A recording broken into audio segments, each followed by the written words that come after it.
Hello students, welcome again.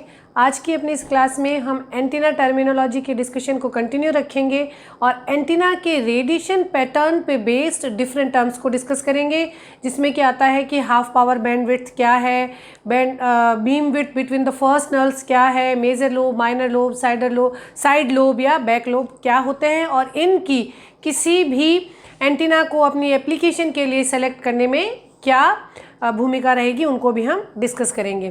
तो हम पहले एक जो जनरल एंटीना का रेडिएशन पैटर्न अगर हम डिस्कस करते हैं तो इस तरीके से, अगर मान लीजिए एक्स, वाई और जेड कोऑर्डिनेट में एंटीना का रेडिएशन पैटर्न बन रहा है। ओके, अगर आप इस पैटर्न को देख रहे हैं तो आपको यहाँ पे एक लार्ज साइज में एक लोब दिखाई देगा। ठीक है, जो आपका हमने रेडिएशन पैटर्न को क्या डिफाइन किया था, इलेक्ट्रिक फील्ड में वेरिएशन को हमने ड्रॉ किया था जब थीटा और फाई के रेस्पेक्ट में एक किसी पर्टिकुलर आर पे, ठीक है ना, किसी पर्टिकुलर डिस्टेंस पे जब आप थीटा के वेरिएशन और फाई के वेरिएशन के साथ किस तरीके से उसका इलेक्ट्रिक फील्ड या रेडिएटेड फील्ड या रेडिएटेड पावर वेरी कर रही थी, उसको आपने रेडिएशन पैटर्न बोला था। ये मान लीजिए कि आपने एक रेडिएशन पैटर्न बनाया है। इस रेडिएशन पैटर्न में आप यहाँ देखेंगे कि ये बेसिकली अगर आप इलेक्ट्रिक फील्ड को ड्रॉ कर रहे हैं तो ऐसा बनेगा, और अगर आप रेडिएटेड पावर को ड्रॉ कर रहे हैं तो वो भी रेडिएटेड पावर जो है वो भी ई ऑफ स्क्वायर के उसी में रहेगी ना, प्रोपोर्शन में। तो बहुत सिमिलर आपका रेडिएटेड पावर का इस तरह का अगर पैटर्न है, इलेक्ट्रिक फील्ड या रेडिएटेड पावर को जब आप इस तरह से ड्रॉ करेंगे तो अब आप इस पैटर्न को देख के पता लगा सकते हैं कि अगर ये रेडिएटेड पावर को डिस्क्राइब कर रहा है और आपको इस रेडिएटेड पावर को अगर ये ट्रांसमीटर एंटीना ने ट्रांसमिट की है, तो अब आप इसे देखेंगे और आप अगर एक रिसीवर लगाना चाह रहे हैं या आप एक रिसीवर डिज़ाइन करना चाह रहे हैं तो इसे देख के आप पता लगाएंगे कि इस पावर को, इस सिग्नल को रिसीव करने के लिए आपको अपने रिसीविंग एंटीना का जो अपर्चर एंगल है, जो उसका ओरिएंटेशन है, वो कम से कम इतने एंगुलर डिस्टेंस के साथ होना ही चाहिए कि वो जब जब सिग्नल इस पे फॉल करे तो इसका ओरिएंटेशन इस तरह से हो कि ये मैक्सिमम पावर ये रिसीव कर सके। तो आपका जो रेडिएशन पैटर्न है, ये जो हम beam width, half power beam width, ये सब जो पढ़ रहे हैं, ये बेसिकली आपके रिसीविंग साइड में आपको क्या रिक्वायर्ड डिज़ाइन ऑफ एंटीना रहेगी ताकि आप मैक्सिमम सिग्नल को, मैक्सिमम पावर को रिसीव कर सकें और उससे अपने ट्रांसमिटेड सिग्नल को डिटेक्ट कर सकें। ठीक है, तो ये सारी चीज़ें आपको किसी भी जगह पे कहाँ पे लगाएंगे, किस एंगल पे उसको लगाएंगे, क्या उसका एरिया रखेंगे, अपर्चर एरिया क्या रखेंगे। ठीक है, अगर इस सिग्नल को रिसीव करने के लिए आप बहुत नैरो एरिया का या नैरो बीम विड्थ का अगर आप एक यहाँ पे रिसीवर लगाएंगे तो वो इसकी पूरी पावर को कैप्चर नहीं कर पाएगा। इसे रिसीव करने के लिए आप इसी के अकॉर्डिंग इतना ही मैच करता हुआ और प्रॉपर ओरिएंटेशन के साथ जब रिसीविंग एंटीना लगाएंगे तो वो जो है वो आपकी पावर को रिसीव कर लेगा। ठीक है, ये अगर ट्रांसमिटेड पावर थी, इस ट्रांसमिटेड पावर को रिसीव करने के लिए जो भी एंटीना आपने डिज़ाइन किया, that should have proper dimensions and proper orientation to receive all this power. ठीक है, बहुत नैरो है तो पावर रिसीव्ड रह जाएगी, बहुत वाइडर है तो ये बहुत सारे नॉइजेस को भी साथ में एक्सेप्ट कर लेता है। तो हम एक ऑप्टिमाइज्ड साइज और ओरिएंटेशन इस रिसीवर का रखेंगे, और इसको रखने के लिए हमें भेजे गए सिग्नल को, ट्रांसमिट करने वाले सिग्नल के एंटीना का ये जो स्ट्रक्चर है, ये जो रेडिएशन पैटर्न है, वो हमें पता होना चाहिए। ओके, तो ये अगर रेडिएशन पैटर्न बनता है तो इसमें जो सबसे बड़े साइज का ये लोब बना है जिसमें मैक्सिमम पावर, ये जो लोब्स हैं ये क्या बता रहे हैं आपको, इलेक्ट्रिक फील्ड का वेरिएशन। इलेक्ट्रिक फील्ड का वेरिएशन मतलब पावर की स्ट्रेंथ भी आप इसको बता सकते हैं। तो इस लोब में इतनी पावर आएगी, इस लोब में इतनी पावर, तो आप मोटे तौर पे इस लोब में आप पावर कंटेंट की, इसमें कितनी पावर कवर हो जाएगी टोटल ट्रांसमिटेड पावर की, इस लोब में कितनी, तो ये जो लोब का एरिया है that is basically a measure of power content in this lobe. ठीक, जो सबसे बड़े साइज का, बिग डायमेंशन का और मैक्सिमम इलेक्ट्रिक फील्ड स्ट्रेंथ को दिखाने वाला आपका लोब रहता है, उसे आप मेजर लोब बोलते हैं। ओके, मेजर लोब बोलेंगे। और इसकी जो पीक वैल्यू है ये आपको मैक्सिमम पावर रेडिएटेड का इंडिकेशन देती है कि कितनी मैक्सिमम पावर ये रेडिएट कर रहा होगा। ठीक है, ये आपके एक ट्रांसमिटेड एंटीना के स्पेसिफिकेशन से, एक ट्रांसमिटेड एंटीना का रेडिएशन पैटर्न है। ठीक, ये अगर मैक्सिमम पावर है तो अब हम देखते हैं कि ये हमारा जो मेजर लोब है वो किस एंगुलर, ये हमने क्या किया है, एंगुलर डिस्प्लेसमेंट में ड्रॉ किया है। मान लेते हैं कि ये जो हमारा ड्रॉ किया गया पैटर्न है ये आपका फॉर एग्जांपल यहाँ पे 30 डिग्री और इधर भी 30 डिग्री। ठीक है, इस रेंज में ये पूरा का पूरा लोब आ जाता है। तो ये इसकी एंगुलर, इसकी विड्थ क्या हो गई, मेजर लोब की विड्थ क्या हो गई, 60 डिग्री। ओके, 30 डिग्री राइट में, 30 डिग्री लेफ्ट में, तो मेजर लोब की विड्थ क्या हो गई, 60 डिग्री। आप मेजर लोब को एक्सेप्ट करना चाहें, रिसीव करना चाहें, तो आपके रिसीवर का जो डायमेंशन है उसका एक्सेप्टिंग एरिया में 60 डिग्री का वेरिएशन आना चाहिए। वो बहुत नैरो नहीं होना चाहिए, इसका बीम विड्थ नैरो नहीं होना चाहिए। ओके, जनरली ट्रांसमीटर और रिसीवर का रेडिएशन पैटर्न हम सेम रखते हैं ताकि जिस तरह का रेडिएशन, जिस तरह के पैटर्न में वो ट्रांसमिट करे उसी तरीके के पैटर्न को वो रिसीव भी कर सके। रेसिप्रोसिटी थ्योरम एंटीना पे एक आपका एक एप्लीकेशन है जो ये बताता है कि जैसे वो रेडिएट करता है वैसा ही पैटर्न वो रिसीव भी कर पाता है। ठीक है, तो रिसीवर को एनालिसिस करने के लिए ट्रांसमीटर के पैटर्न को हम स्टडी करते हैं कि इस तरह का पैटर्न, इस तरह का रिसीवर रिसीव कर पाएगा। तो ये हो गया आपका मेजर लोब जिसमें मैक्सिमम पावर, जिसका साइज सबसे बड़ा, जिसमें आपको मैक्सिमम फील्ड स्ट्रेंथ और जहाँ पे आपको मैक्सिमम रेडिएटेड पावर मिलती है। ठीक, अगर ये मैक्सिमम रेडिएटेड पावर है तो कहाँ पे ये पावर आधी हो गई, कुछ 2 पॉइंट्स होंगे। ये जनरली हमारे जो लोब्स बनते हैं दे आर सिमेट्रिकल, ये जनरली सिमेट्रिकल रहते हैं अपने एक्सिस के अक्रॉस। ठीक है, तो यहाँ पे जहाँ वो 2 पॉइंट्स जहाँ पे मैक्सिमम की हाफ पावर रह गई, उन दोनों पॉइंट्स के बीच में कितना एंगुलर सेपरेशन है, उस सेपरेशन को हम हाफ पावर बीम विड्थ बोलते हैं। ये सेपरेशन, ये मैक्सिमम पावर का पॉइंट है, ये 2 पॉइंट जहाँ पे इसकी हाफ 3 dB लो। ओके, या तो हाफ पावर बोलेंगे अगर एनालॉग क्वांटिटी मेजर करें, या 3 dB लोअर देन मैक्सिमम। ठीक है ना, 3 dB लोअर होने का मतलब होता है आधी रह जाती है। जब हम आधे को dB में कन्वर्ट करते हैं तो वो 3 dB लोअर रेंज में आती है। तो ये जो आपका गैप है इसे आप हाफ पावर बीम विड्थ बोलते हैं। ओके, जिसे कि जिसको जनरल लैंग्वेज में एंटीना की बीम विड्थ भी बोलेंगे, HPBW। This is the angular separation between the half power points of a radiation pattern for given antenna. Okay, angular separation between points of half of the maximum radiated power. ठीक है, ये एक बहुत important term है और ये आपसे बहुत बार पूछी जा सकती है। ये मेजर लोब का एंगुलर डिस्टेंस हुआ, ये हाफ पावर बीम विड्थ हुआ। इस हाफ पावर बीम विड्थ को ही एंटीना की बीम विड्थ भी कही जाती है। ठीक है, अब इसके साथ जहाँ पे आपको छोटे साइज के लोब्स मिल रहे हैं उन्हें हम माइनर लोब्स भी बोलते हैं। ठीक है, और जब आप देख रहे हैं कि मैक्सिमम रेडिएशन इस डायरेक्शन में प्लस z डायरेक्शन में है तो कुछ रेडिएशन माइनस z डायरेक्शन में भी आपको मिल रहा है, तो इस लोब को आप बैक लोब बोलेंगे, जो बैकवर्ड डायरेक्शन में हो रहा है, जिसे आप नहीं चाहते हैं। ठीक है, ये मेजर लोब और माइनर लोब भी कहलाते हैं। इनको कई बार साइड लोब भी बोला जाता है, जो मेजर लोब के साइड में हो। ओके, और ये भी अपनी कुछ पावर जो है वो कंटेन कर रहे हैं।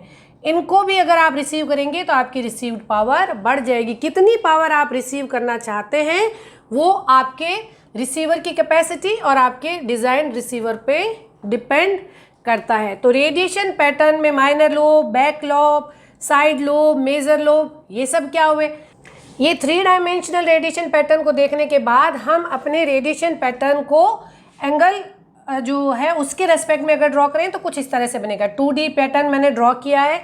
यहाँ पे आप देखेंगे कि ये है फील्ड स्ट्रेंथ या रेडिएटेड पावर की इंटेंसिटी जो आपके y एक्सिस पे है। x एक्सिस पे आपने angular displacement from the z axis, जिसे हमने थीटा बोला था, उसके रेस्पेक्ट में थीटा या फाई, ओके। रेडिएशन पैटर्न आपका वर्टिकल या हॉरिजॉन्टल प्लेन में किसी में भी हो सकता है। ये जो π/2 और ये सब है, ये एंगुलर सेपरेशन, कितने रेडिएशन पैटर्न में एंगुलर सेपरेशन है, ओके।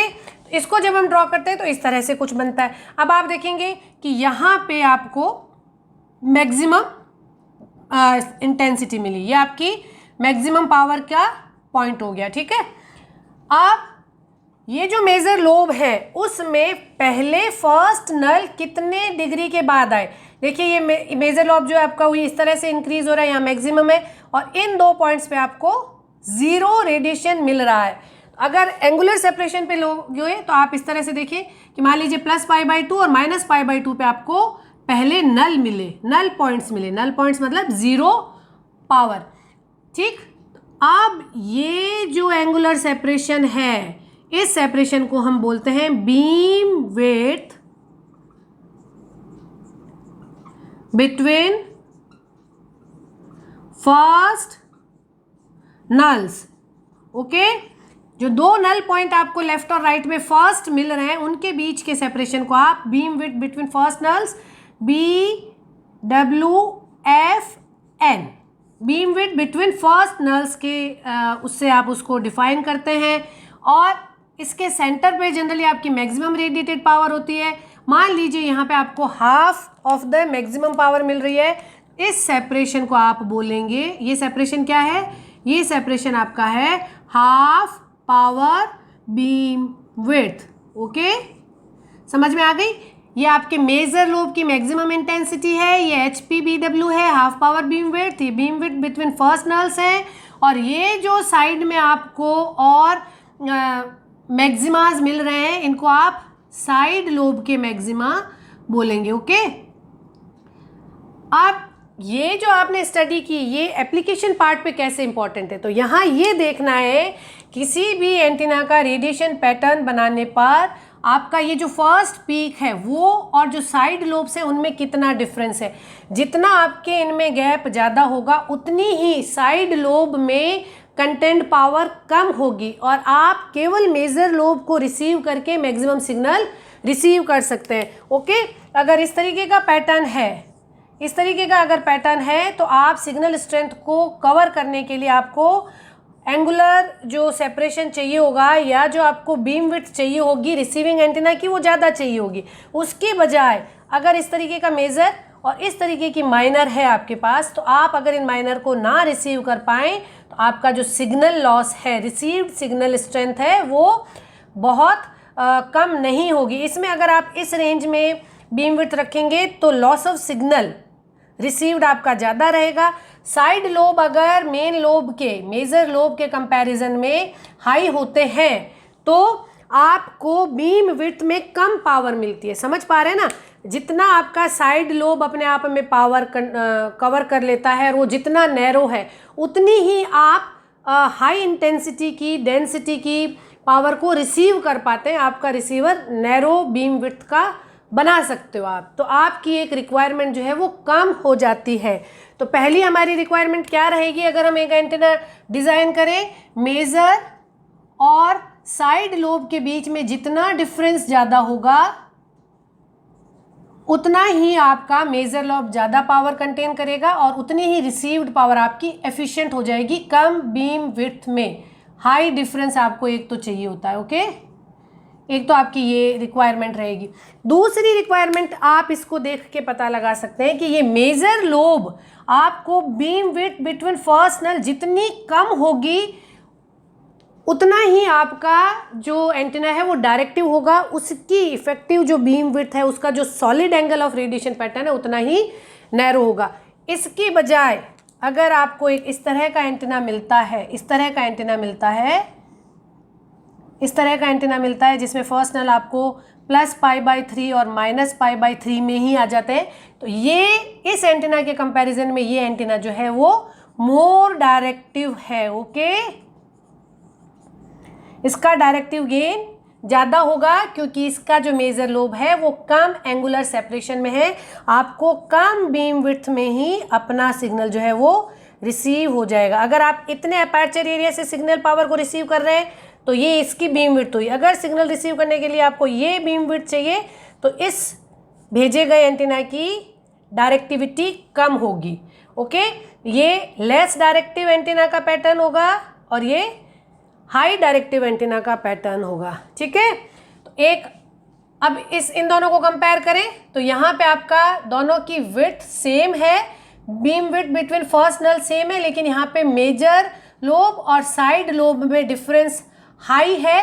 तो जब आप इस एंगल पे पावर लेंगे या इस एंगल पे रिसीव करेंगे तो आपको जो रिसीव्ड पावर है वो ज़्यादा मिलेगी।